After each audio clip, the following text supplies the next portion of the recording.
guys, welcome back to my YouTube channel. It's been a little while. The last time I jumped on was post-surgery. I gave you guys a little update on that. I'm now well past my 12-week recovery mark. I'm back into training as normal, even my upper body, sort of. There's still a couple things that I realized I can't quite do yet, but we're getting there. It's Sunday here, so got back from the farmer's market. I'm just about to wash all my veg, get it prepped for the week, do my macros for the week, plan what meals I'm eating, and just have that all sorted today so I can have a good, productive week ahead. Anyway, thought I would jump on and let you guys know what is happening for me in the coming months, prep goals for 2022, training goals, health goals, nutrition goals, all of that.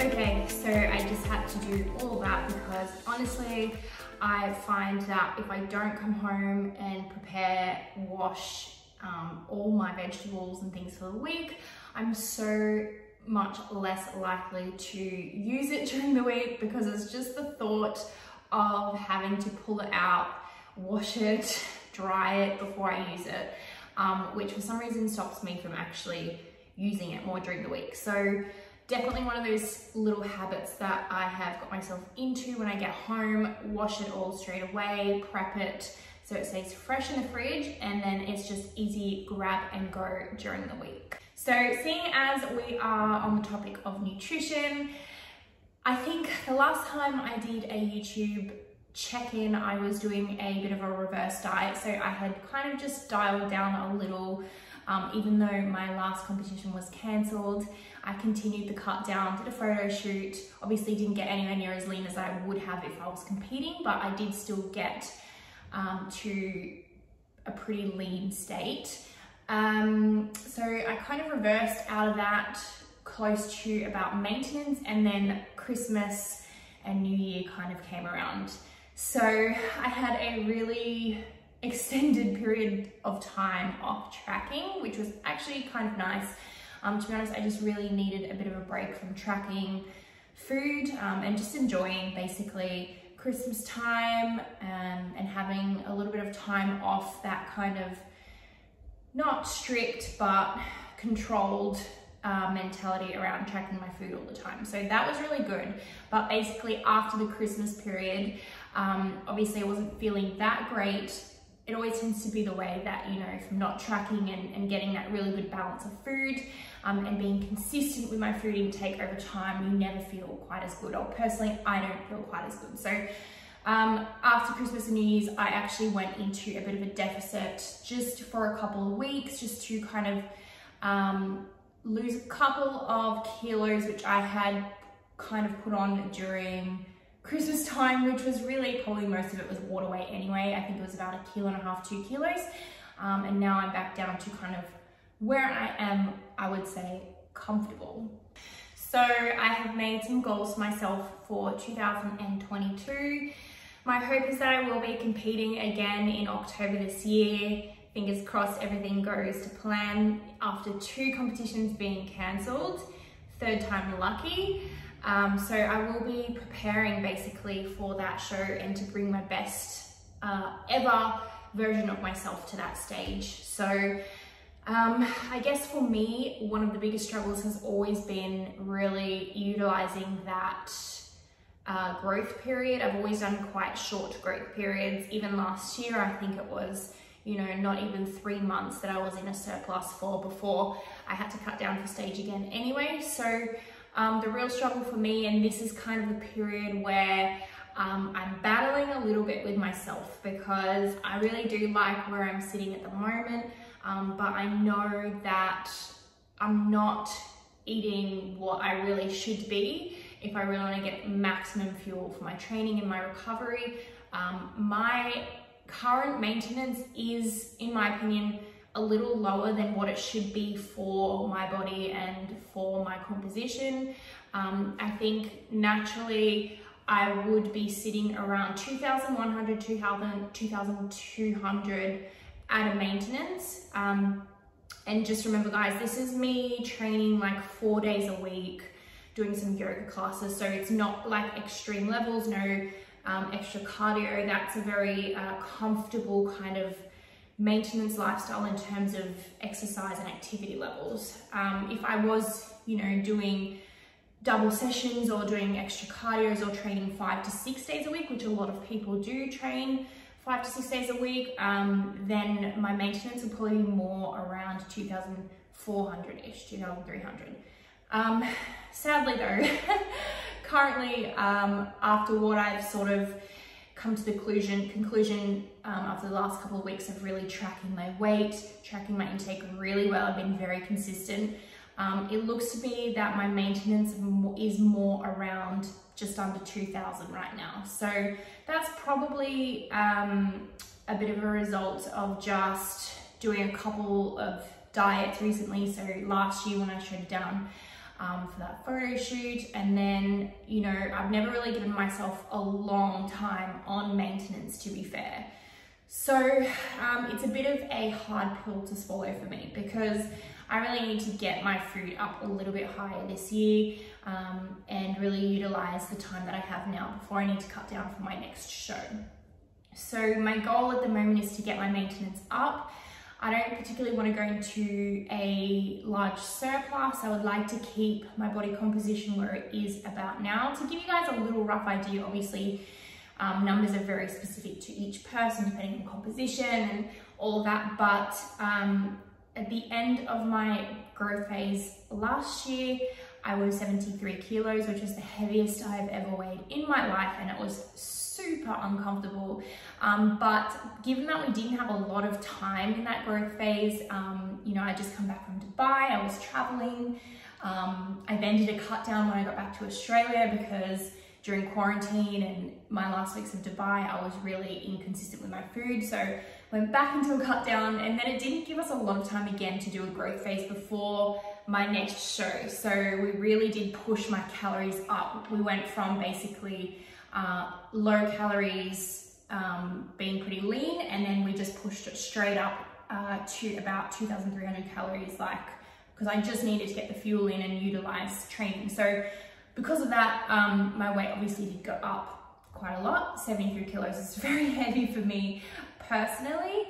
Of course, you know, don't take anything away or compare that to yourself at all. And weight and scale and that sort of thing is always a very personal number, as well as macros and nutrition, guys. So different for everyone. So, you know, what I'm currently doing is not going to be suitable for so many other people.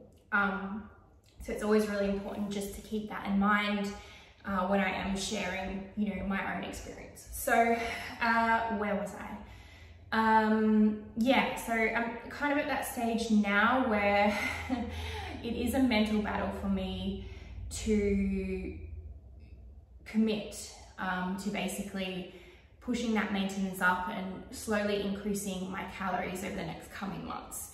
I know that there may be a little bit of a change in my body composition. However, my goal is to kind of stay where I am now, more or less. And that is about 68 kilos now. So I've been currently maintaining that for the last 3 weeks. Before that, I was sitting around 70 after Christmas. But like I said, most of it would have just been water weight anyway.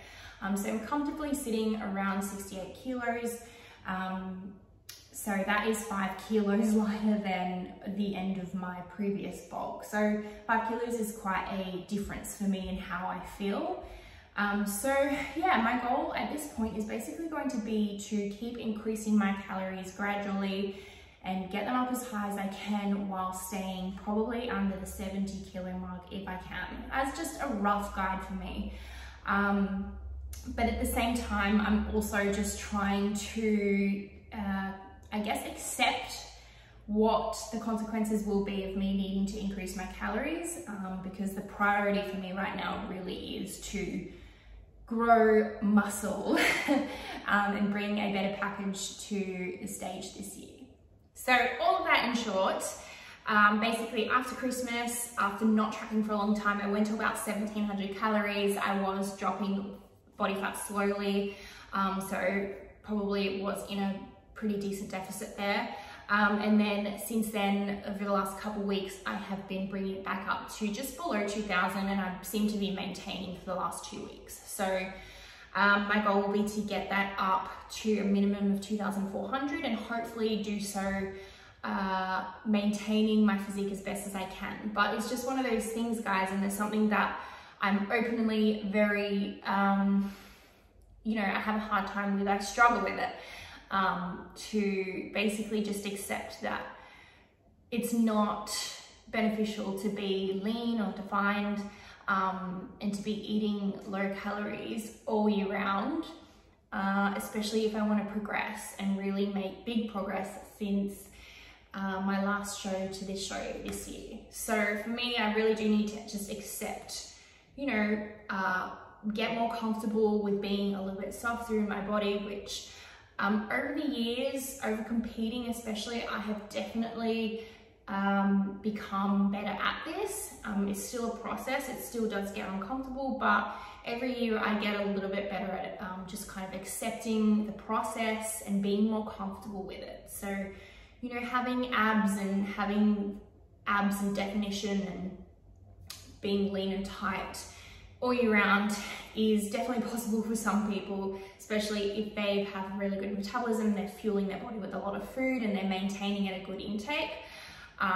But for me right now, you know, I'm just not quite there yet. I really do need to be getting my calories up and staying consistent with it for a longer period of time. So come what may, I will just have to accept what kind of response comes from my body in this process, and just keep my eye on the prize and keep remembering that the goal is to grow, to gain muscle, and to fuel my body with the nutrients that it needs. So regardless of how I look, it's all part of the process and something that I'm definitely getting better with every year that I do compete.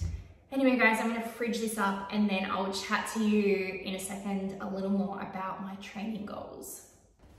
Okay, so I was going to chat to you guys about the training side of things, but I realized it's already been like 12 minutes into the video and I wanted to keep it pretty short for you guys. So I'm gonna save my chat about training for the next episode. It is now Monday morning here. I just got up. I've just done emails, client messages, urgent admin stuff, having my coffee.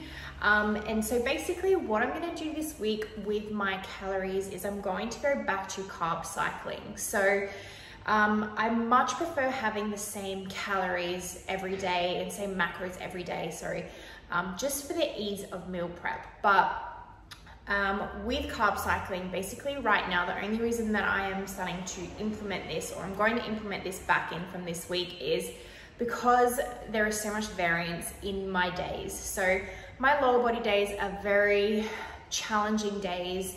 I'm really working maximum effort in the gym, and I want to make sure that I'm really getting enough carbohydrates to fuel those sessions and to fuel recovery after training.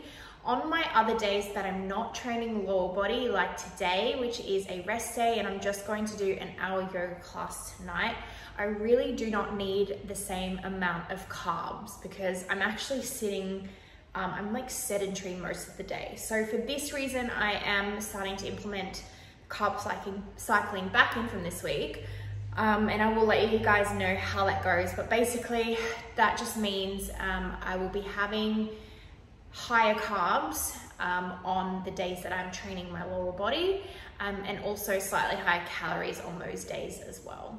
So if you are training like 5 or 6 days a week, I probably wouldn't necessarily recommend carb cycling, just because it does make things a little more complicated when it comes to preparation.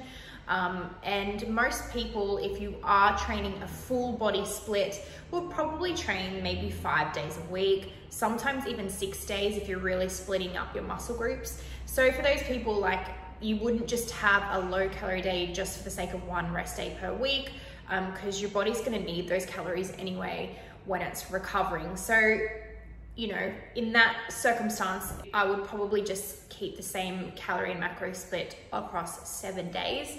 But for me, with my training split currently, which I will share more detail with you guys in the next video, there is such a big variance. So it goes from, you know, having a really quite high intense activity output to basically having a super low activity output on other days, and that is at least 3 of my days per week. So the other thing that a lot of people do is calorie cycling, and that's more based around lowering calories a certain part of the week and then increasing on some days. So a typical one for a lot of people is to follow a lower calorie diet during the week and then give themselves an increase on Saturday and Sunday, or just Saturday, so they have a high calorie day. I would say this is, it's not optimal for performance. So if you're at an athlete level and you're trying to get the most out of your training, it's definitely not optimal, but it can work really well if you're in a calorie deficit and your goal is fat loss, and you just want more room to play with calories over the weekend, and you're the type of person who feels like you're in a good routine during the week and you can really stick to a deficit during the week. So that's another way that people will use calorie cycling, although carb cycling is a little bit different. You can, in fact, I guess, keep the same calories and just switch the macro ratio. So you might have the same calories but higher carbs on a training day and high fats on a rest day, because you don't necessarily need those carbs. For me though, I am doing a little bit of both. So I do have a little bit of a raise in calories on my training days, as well as, you know, a raise in carbs. So basically on those training days, that calorie raise will just come from added carbohydrates. So anyway, guys, that's a little update of where I'm at currently with my goals with competing, nutrition, calories, macros. I will go into more detail around my training goals in the next update. And then if you guys want me to, I can give you a little run through of a full day of eating and the kind of meals that I'm eating at the moment. Obviously, being in a build phase, off season, I like to enjoy more, I would say more of a balance during this period. So enjoying, you know, meals like turkey burgers and bagels and that sort of thing. When I'm in cut down phase during prep, definitely tend to clean up the fuel sources and just stick with whole foods as much as I possibly can. But all that time around that, definitely make the most of being able to eat more of the foods that I really love and enjoy. So I will take you guys through a full day of eating at some point as well. And I hope you guys enjoyed this little update. Let me know what questions you have, and I will keep coming your way with some more updates on my journey to stage.